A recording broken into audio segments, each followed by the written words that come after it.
Tasia's keynote speech, Unbreakable, based on a true story, is a raw and inspiring account of her struggles and victories, designed to empower others to embrace their own healing and growth. Beyond the stage, she uses her social media presence as a platform for truth and connections.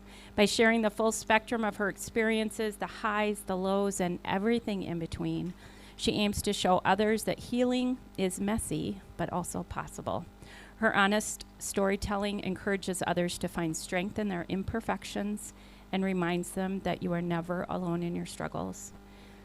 Tasia is deeply committed to walking alongside others on their path to healing, and with an open heart and a listening ear, she extends a standing invitation to anyone who is seeking guidance, courage, or hope. Her mission is to empower others to take that first brave step towards transformation, reminding them that no matter how difficult the journey is, you don't have to face it alone. Please join me in welcoming Tasia.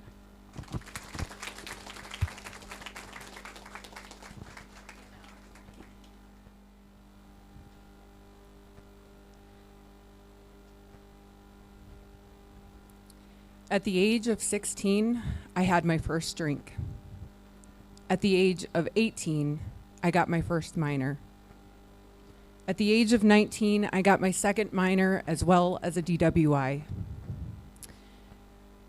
At the age of 20, I was admitted to a detox facility for a 72-hour hold. At the age of 21, I was admitted to the hospital for alcohol poisoning.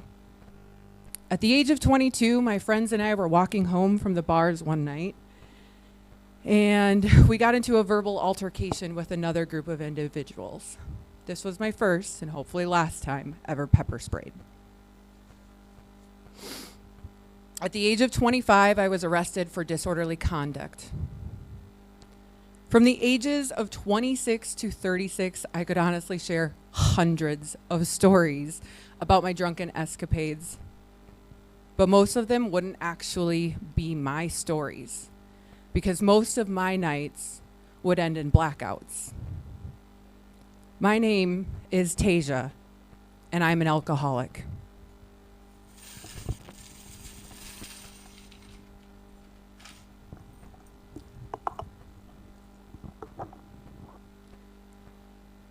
Right now, some of you may already have thoughts about who I am. Maybe just from what I've shared, you think you know the kind of person I must have been. That I was reckless, self-destructive, that I was headed down a terrible path.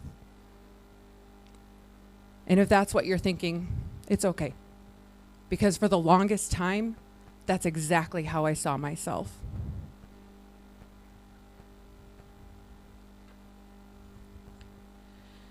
Let's be honest. We all pass judgment. We hear a piece of someone's story, and we start filling in the gaps with what we think we know. We assume we understand. We assume we know how they got there, where they are going, and what they should have done differently. But the truth is, you don't know the full story. Not just with me, not just with addiction, but with anyone, with anything. That's why today I want to talk about perspective. Because perspective shapes everything. It shapes the way we see the world, the way we see other people, and the way we see ourselves. Maybe addiction isn't your struggle. Maybe alcohol was never your escape. But let me ask you, have you ever felt stuck? Have you ever felt like no matter how hard you try, you cannot break free from something?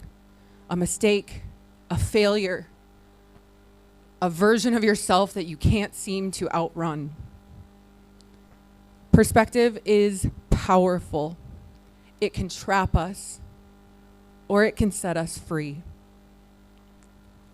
And the thing about perspective is, sometimes all it takes is one shift. One moment where we choose to see things differently.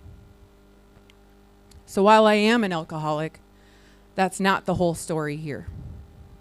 before you decide what my story is, I need to share the missing piece with you. The part that wasn't easy to see. The part that gradually grew heavier over time. The part that took me 20 years, not just to understand, but to change my own perspective about myself.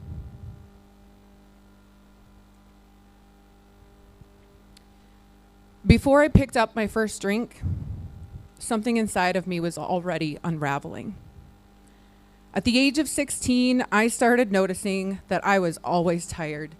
I would go home after school if I wasn't working or have some extracurricular activity going on, and I would take a nap. No matter how much I slept, I never felt rested. I became obsessed with sleep. It was my escape from everything I couldn't explain. I started withdrawing from the extroverted personality that had always defined me.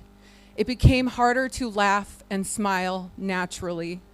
I felt like I was watching my life happen from the outside, like I was no longer in control of the person that I used to be. I noticed I was easily angered. I cried a lot. I always chalked it up to hormones, though. I told myself this was just part of growing up, that eventually I would snap out of it. At the age of 16, I had my first alcoholic beverage, and without even realizing it, I thought I had finally found a way to quiet the storm inside of me. Another escape. The thing about escape, it doesn't fix us. It just buries things deeper. At the age of 18, I was officially diagnosed with major depressive disorder and anxiety. I did what I was taught to do. I tried to manage it. I was raised to be a strong, independent woman. I believed if I just worked hard enough, pushed through, forced myself to keep going, I could handle it. I didn't need help. I didn't need medication. That was a sign of weakness. For a while, I thought I was doing okay. But what I didn't realize was that this wasn't just something I could push through. Depression isn't something that you fight with sheer willpower. It's not just a mindset you can shift overnight. It's heavy, it's consuming, and I was convinced I was absolutely alone. At the age of 19, I got my second minor. That night, my mom picked me up from jail. And as we were driving down the highway, I tried to jump out of the car.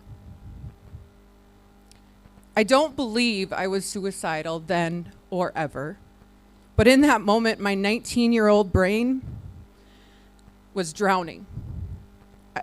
There was so much disappointment, and everything was just too much, and my thoughts were too much, and I just needed an escape.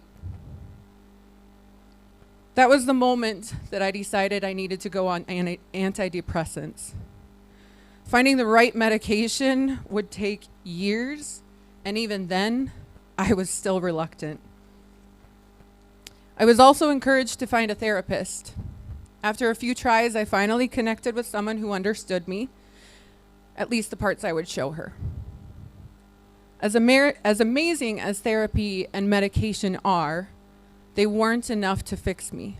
I was still searching for something, anything, that could make me feel like myself again.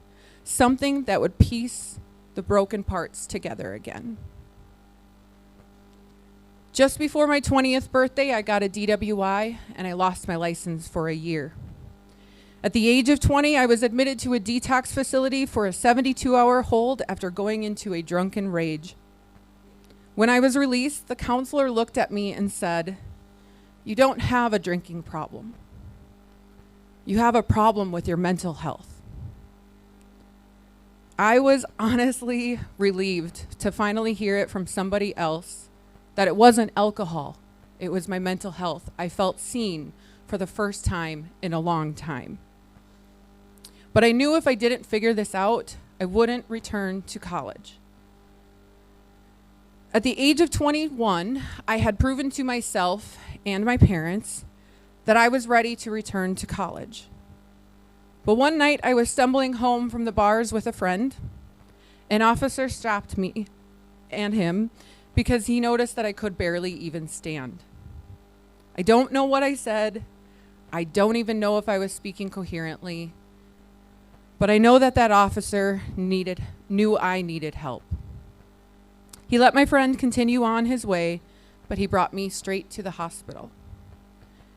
When I woke up, there was an IV in my shoulder and a huge bruise that stretched from my ribs all the way down to my hamstring. Next to me sat a woman that I would later find out was my doctor. She did not rush to speak. She just watched me, and when I finally stirred, she said to me, "Tasia, you were in the hospital. You were given a strong sedative last night to calm you down when you arrived. Your mom is on her way. Can we share any information with her?" I rolled over and said, "Tell her I'm alive." When my mom arrived, I looked at her and said something I had never said out loud before. I told her that I was possessed by the devil and I didn't know what to do. For the first time, I was ready to admit that I needed serious help. With the support of my family, I went to the ER at the Rochester Mayo Clinic in a long shot attempt to get into the mood disorder unit. Again, this is many, many years ago, and at that time, it was one of the very few reputable MDUs in the country. It also had a minimum 3-week waiting list. Somehow, the doctor that I saw that day in the ER admitted me immediately. While at the MDU, I was surrounded by people who understood me. Our struggles may not have looked exactly the same, but for once in my life, I didn't feel like I had to explain why I felt the way I did. They just knew. I learned how to cope while there. I also learned how to survive. But what I wasn't prepared for was how hard it would be to return to the real world. A world that didn't understand me the way that group did. I thought I was stronger, I thought I was ready, and at the age of 22, I was back in college. But I was back in the same patterns, the same cycle. Shortly after returning to college this time, I got into a verbal altercation with some individuals while walking home with friends from the bar. Before we even realized it, we had been pepper sprayed. Not long after that, I was drinking with friends in the cities. I became enraged. I lost all control, and I punched a hole in the wall. I think. I'm not really sure because I woke up in the hospital. Again. This was the moment my parents had to step in. They made the decision that I could no longer return to school 5 hours away from home. They saw the writing on the wall even when I couldn't, and I fought them for it. For weeks, I barely spoke to them. I spent my days in the basement, sleeping, watching TV, and avoiding reality. And when they finally told me I had to hand over my laptop, I snapped. The same rage that would come out of me when I was drinking had finally made its appearance into my sober life. I locked myself in the bathroom with the laptop, running cold water over my hands as a tactic to try and calm myself down. My mom threatened to call the cops, and I told her to do it. When the local officer came to the house, I willingly got into the vehicle with him and went to the ER. That day, I told my doctor the truth. I had lost all hope. I felt abandoned, forgotten, that the medication wasn't enough, that the therapy was not enough, that I could not reintegrate into a world that didn't understand me, my struggles, or my thoughts. I told her I needed to go to a mood disorder unit again because I no longer trusted myself. I lost control. While at the second MDU facility, I made peace with not returning to college and accepting the fact that I would be moving back home full time. Some years went by, and I survived. The drunken antics, while still present, weren't as dramatic. I seemed to be getting better, healthier.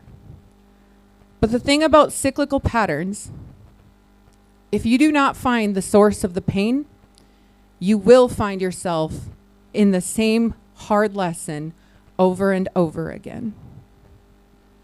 At the age of 25, I was in a hotel room drunk. I was there with my boyfriend. We got into a verbal altercation. I threw my phone at him. It hit him. Someone at the hotel overheard us and called the cops. I was arrested.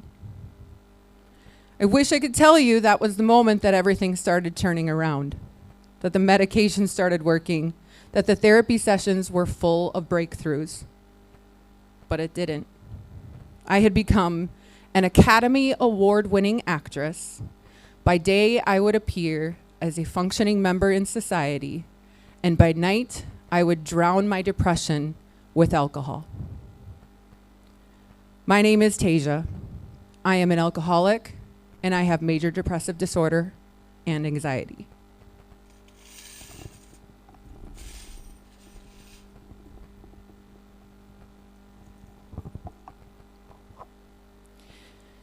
Deep down, I knew I was an alcoholic the first time I got drunk. As I mentioned before, it was an escape, and I fell in love with it. The numbing of my emotions, the slowing down of my thoughts. I didn't drink just to have fun. I drank to disappear. During my first decade of drinking, I enjoyed becoming a completely different person. I convinced myself that even after the blackouts, that was just part of my life. That was normal. At first, I didn't feel the chains. They become a security, a comfort. My second decade of drinking, that's when the weight of these chains truly started to become unbearable. These chains don't just represent alcoholism or depression or anxiety. They represent something far heavier. They represent the accumulation of every emotion I had ever swallowed down, every part of me that I had buried under the weight of expectation, survival, and silence. Under the weight of these chains, I was shattered, abandoned, defeated, lost, hopeless, empty, hurt, wounded, desolate, alone, tormented, and most of all, broken. I again told myself alcohol was just something I did, not something that defined me, that I was in control. But the thing about these chains, you may not notice them right away. Not until they tighten and close in. Not until the weight becomes something you can't ignore.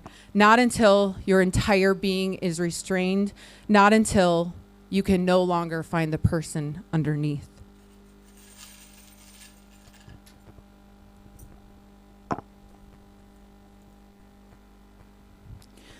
What I didn't understand for most of my life, we don't just carry what we know we carry. Some of the heaviest things we carry, the things that hold us back most, are the ones we don't even recognize. It's the childhood trauma we never processed. It's the adulthood trauma we don't know how to process. It's the expectations that were placed on us before we even had a say in it. It's the pain we dismissed because we told ourselves it wasn't that bad. It's the guilt that was never ours to hold. It's the battles that weren't ours to fight. It's the idea that we have to solve everything on our own. These chains, they don't just belong to us.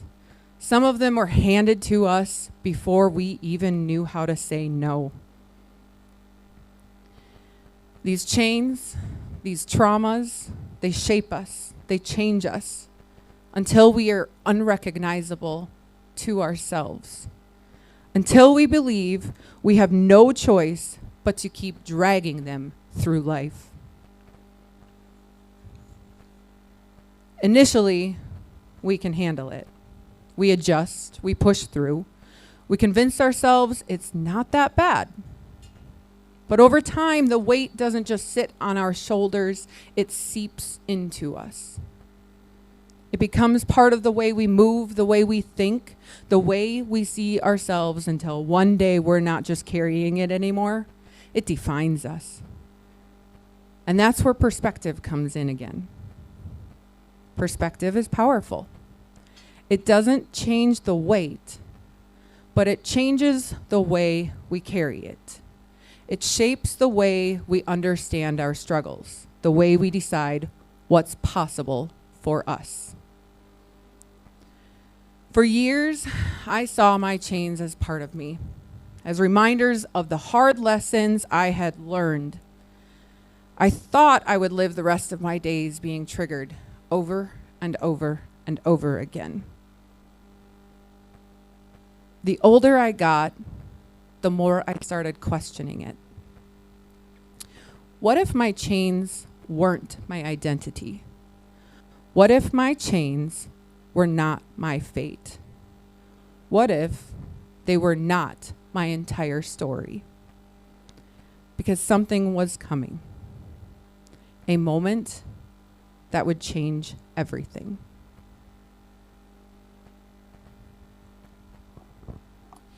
That moment came on October 29th, 2023. And that day was important for two reasons. Number one, that was the day I found my sobriety. Next Saturday will be 17 months of sobriety for me.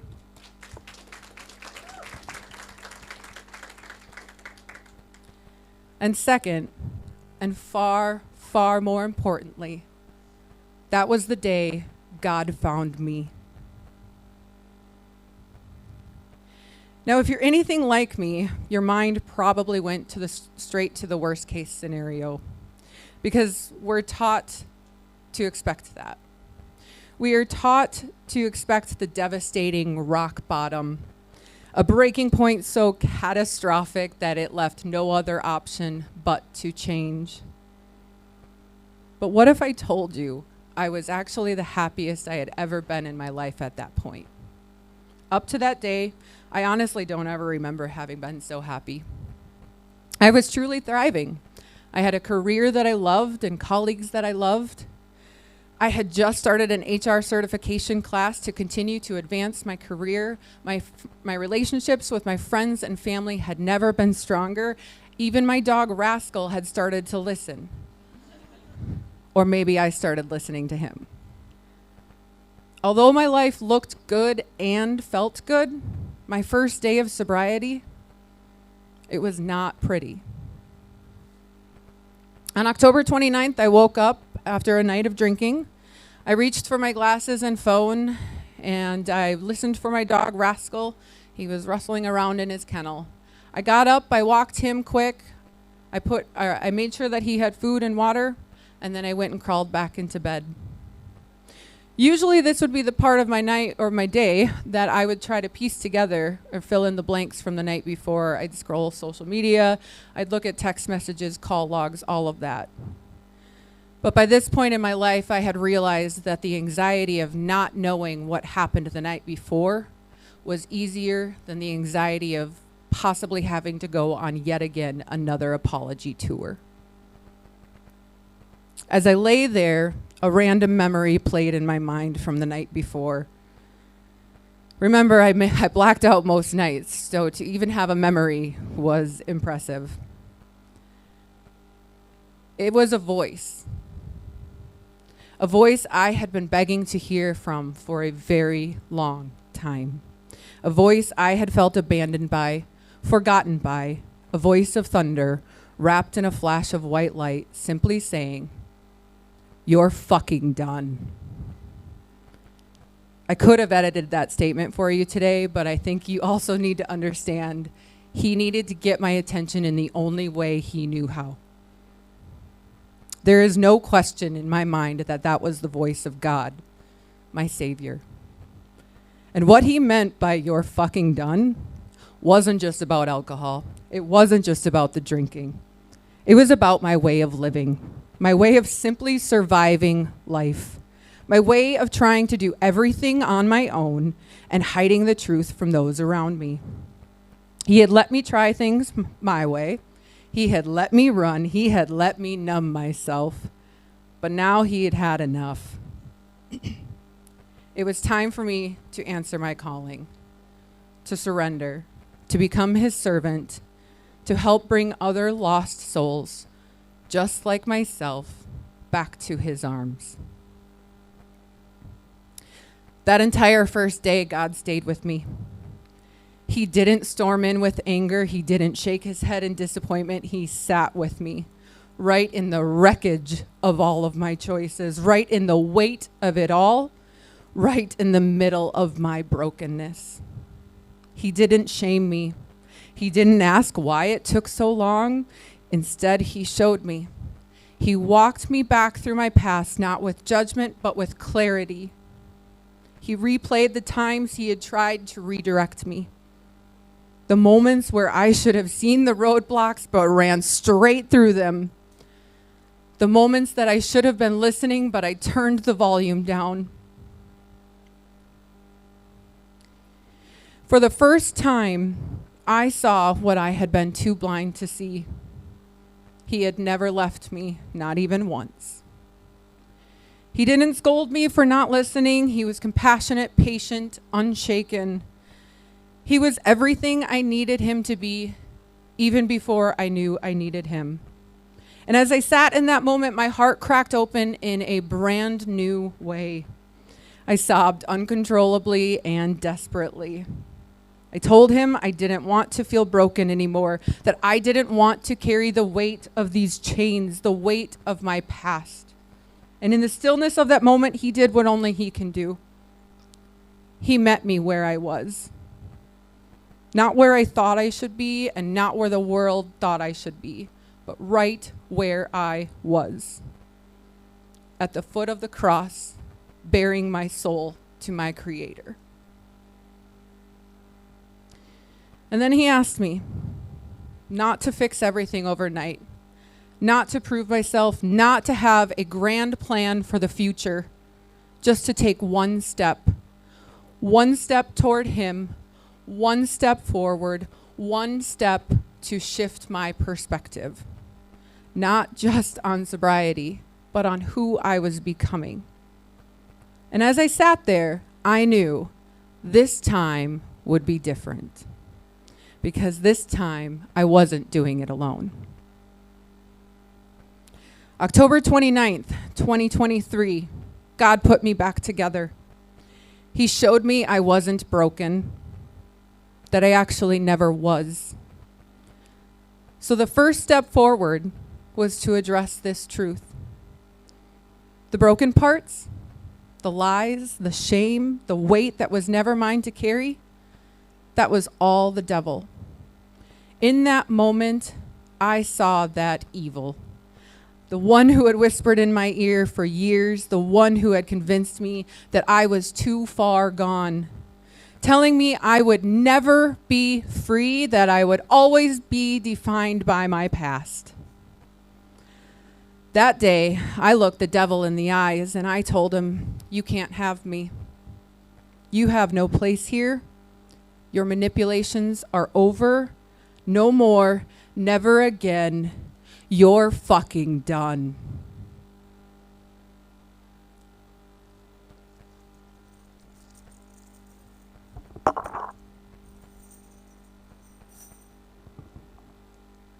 And just like that, some of the weight was gone. But just because you drop the chains doesn't mean you automatically know how to live life without them.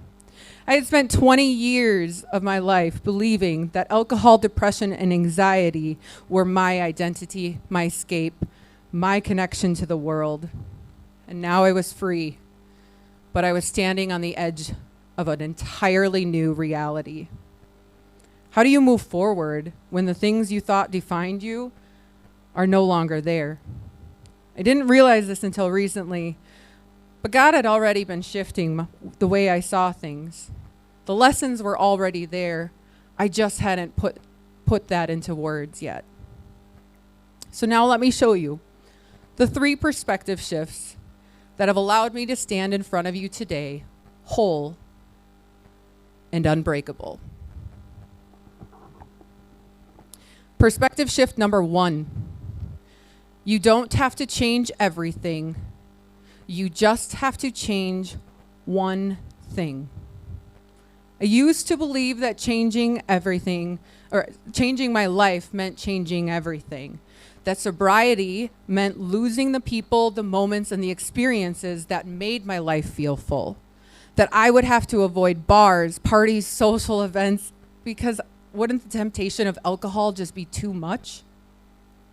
The thought of giving up those people and those memories terrified me, because drinking wasn't about alcohol. It was about who I thought I was. It was tied to my identity, to my friendships, to my connection with the world. I thought giving up alcohol meant giving up myself. And God told me, I'm not asking you to give up your entire life overnight. Live your life, keep doing the things you love, and when the temptation to drink becomes too much, simply leave the situation and turn to me. That's when it hit me. Change doesn't have to be drastic. It just has to be intentional. So instead of focusing on everything I thought I would lose, I focused on one thing I could do differently. I didn't cut myself off from the world.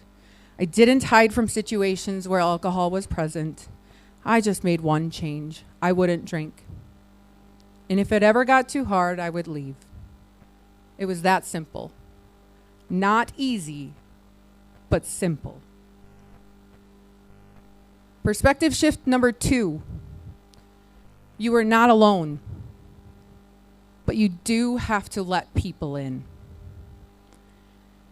You may have noticed a recurring theme in the beginning sections today. There are a lot of me's and I's. For so long, I believed the only way through my struggles was by myself. I was convinced the only way was if I just fought harder, if I just held it together a little bit longer, if I just made it to this point in my life, the burdens would disappear. But the truth is, I was not meant to fight this battle alone. None of us are. If you look back through my story again, you'll notice something else. There were moments where people stepped in. I call these moments God winks. The officer who saw me struggling and took me to the hospital. The doctor that sat by my bedside watching over me when I awoke at the hospital.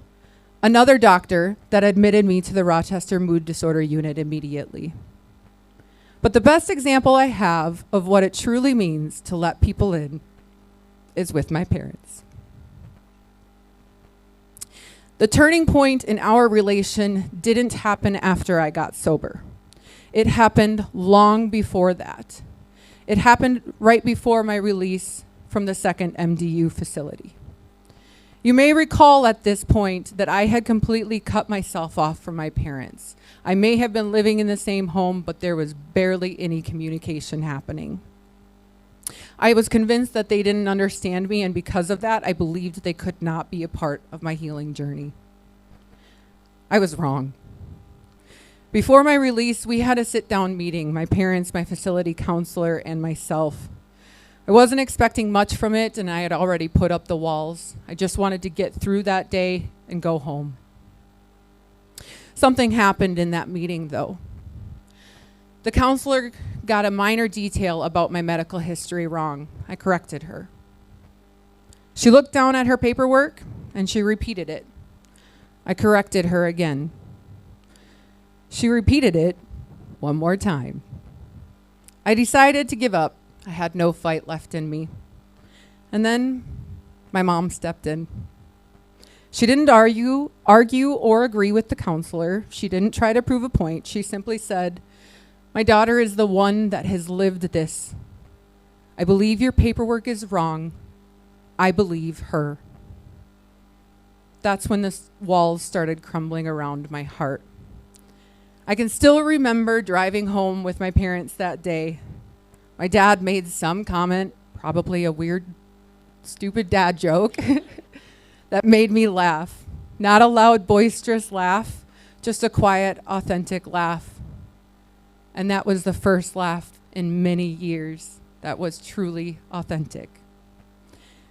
That moment was a lifeline. At that moment, I realized I was not alone. That there were people in my life chosen by God who had never stopped fighting for me, even when I had stopped fighting for myself. At the very top of that list, my parents. My parents have spent 2 decades watching me self-destruct. They saw me at my worst time and time again. They saw me spiral, blame, and push away. They saw me hurt myself, hurt others, burn bridges, and lose all hope. They never gave up. They never walked away.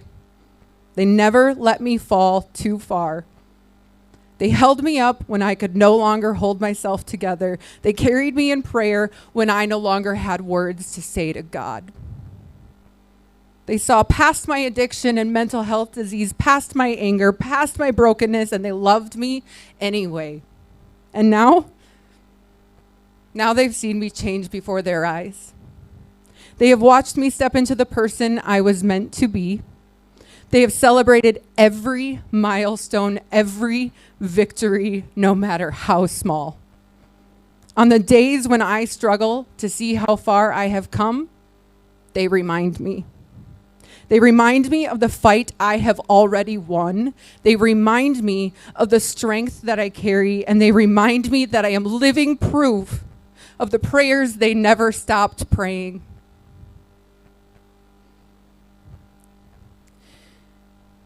My parents did not break me. They were not responsible for my unhealed childhood or adulthood trauma. Yet without being asked, without expecting anything in return, they chose to heal my broken parts. Not by fixing me, not by forcing me, but by loving me even when I felt unlovable. And that's when I finally understood. Healing doesn't come all at once. It doesn't always come from one place, and it rarely looks the way we expect it to. Because while my parents held me up while I couldn't hold myself together, they weren't the only ones putting my broken pieces back into place. It happened in the smallest of moments, in the laughter with a best friend on the days I didn't think I could smile, in a kind comment from a stranger that reminded me I was still seen, in the moments when someone simply sat beside me, no expectations, no words, just their presence, reminding me I wasn't alone. In the love of my dog, who never cared if I was broken in the first place, just that I was his. Healing isn't one grand moment. It's found in the cracks, in the quiet, in the people who show up when we didn't even know we needed them.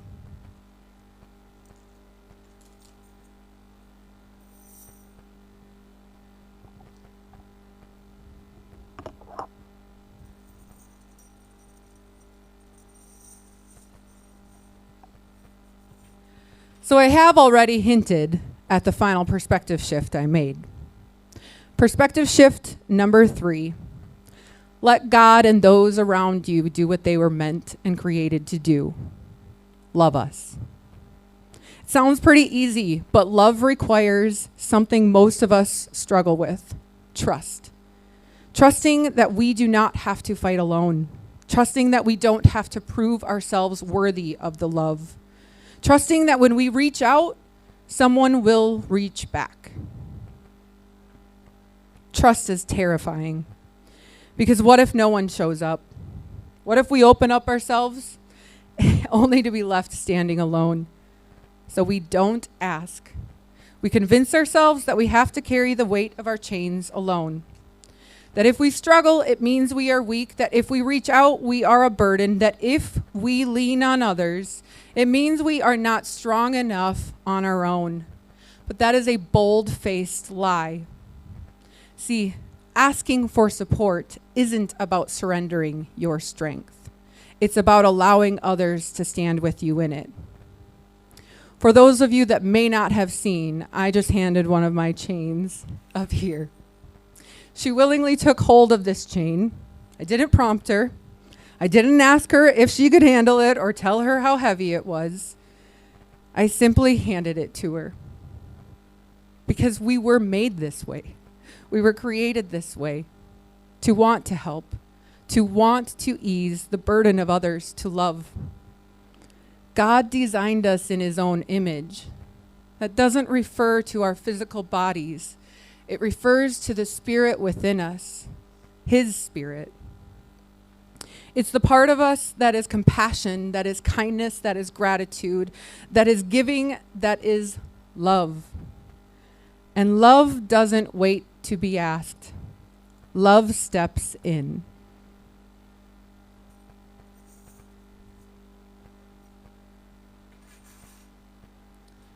The title of this speech is Unbreakable, based on a true story. But it was never my story. It was yours. It was ours. Because I know something about you. Whether we have met today before or not, I know you have carried things that were never meant to be yours to carry. I know you have probably felt like you have walked to hell and back. I know you have gone through battles that have tried to break you. I know that you have had moments when you questioned if you would even make it. And yet here you are, sitting in this room, taking in this moment. And that means one thing. You are unbreakable. Not because of your strength alone, not because life has been easy, but because you chose to keep going, because you are still here. This is your reminder that I am sending you home with today. A keychain, small, simple, on it the word unbreakable. But it isn't just a word or a keychain. It is a choice. Because the weight we carry, the battles we fight, the stories we tell ourselves, they are all shaped by our perspective. We can see ourselves as broken, or we can choose to see the truth. That when you feel weak, you don't have to fight alone. When life feels impossible, people will carry you through it. That when the world tries to tell you that you are broken, you have a choice to believe the lie or to stand in the truth. You are not alone. You are not forgotten. You are not broken. You are unbreakable. Now rise, heal, live boldly, because we are all linked by faith, unbroken by grace. Thank you.